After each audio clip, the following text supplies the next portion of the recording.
Hello દોસ્તો, કેમ છો દોસ્તો? તો સૌથી પહેલાં દોસ્તો તમારા બધાનું હાર્દિક સ્વાગત કરું છું. અને દોસ્તો મારા નવા વ્લોગમાં દોસ્તો તમે જોઈ શકો છો કે આજે આપણા ખેતરમાં વાડી બનાવી છે. તો વરસાદ ના પડવાને કારણે તમે જોઈ શકો કે આપણે ખેતરમાં અત્યારે કંઈ ઉગ્યું જ નહીં, બધું સૂકું સૂકું થઈ ગયું છે. તમે જુઓ અહીંયા કે આપણે ખેતરમાં અત્યારે હાલમાં કંઈ ઉગ્યું જ નહીં, બધું સૂકું સૂકું થઈ ગયું છે. બહુ દિવસથી અત્યારે વરસાદ કંઈ પડ્યો જ નહીં. અને સામે તમે જુઓ કે આપણી વાડી બનાવી છે, ભીંડાની વાડી બનાવી છે દોસ્તો. અને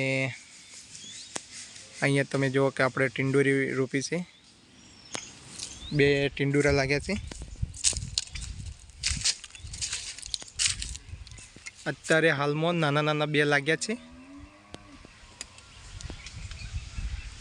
મતલબ આપણે હજી વહેલા બહુ બધા ચડ્યા નહીં, તેના કારણે હજી લાગ્યા નહીં બહુ બધા, પણ હજી વરસાદ ના પડવાને કારણે થોડા વહેલા લેટ ચડ્યા અહીં. અને અત્યારે વરસાદ પડશે તો આ બધા વહેલા બહુ બધા ચડશે તો બહુ બધું લાગશે. અને તમે અહીંયા જુઓ કે આપણે 15 વેલા અહીંયા રોપેલી છે. અને આ બધા રીંગણીના રોપ નાખેલા અહીંયા. પછી તેના આગળ આપણે દોડમાં નીચે મરસીના રૂપ નાખેલા છે. આમાં તમને તઈ દેખાડું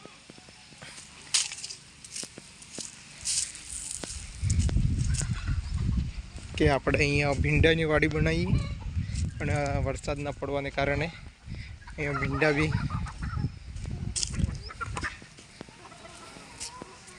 તમે જુઓ કે અહીંયા આપણે ભીંડા પણ કંઈ નહીં ઉગ્યું, બધું સૂકું થઈ ગયું છે. વરસાદ પડતો તો કંઈક ઉગતું. તમે બીજું આપણે ખેતરમાં જઈએ કે તે મકાઈ કરી છે, તો મકાઈ પણ કેવી મતલબ ઉગી ગઈ છે, પણ વરસાદની બહુ જરૂર છે. અને વરસાદ બહુ દિવસથી પડતો નહીં. આ પડ્યો ત્યાર પછી બહુ ટાઈમ લગાડી દીધો છે વરસાદે.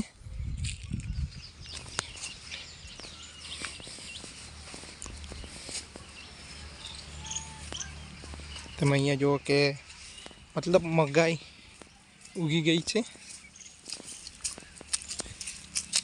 જો કે મકાઈ ઉગી ગઈ, પણ વરસાદની બહુ જરૂર છે. અત્યારે હાલમાં તો વરસાદ અહીંયા પડતો નહીં એટલે મજા નહીં આવતી. વાતાવરણ ચેન્જ તો થયું છે. આજે બીજ છે, આજે અષાઢી બીજ છે. અને આજે વાતાવરણ બી ચેન્જ થયું છે. આજે રાતે થોડા છાંટા પડ્યા હતા, તો આજે થોડી શક્યતા છે કે મતલબ વરસાદ આવશે. કેમ તો આજે બીજ છે એટલે શાયદ આવી શકે વરસાદ. અને આપણો વિડીયો સારો લાગ્યો હોય તો વિડીયોને લાઈક કરો, કોમેન્ટ કરો और સબસ્ક્રાઈબ કરો. જય શ્રી રામ.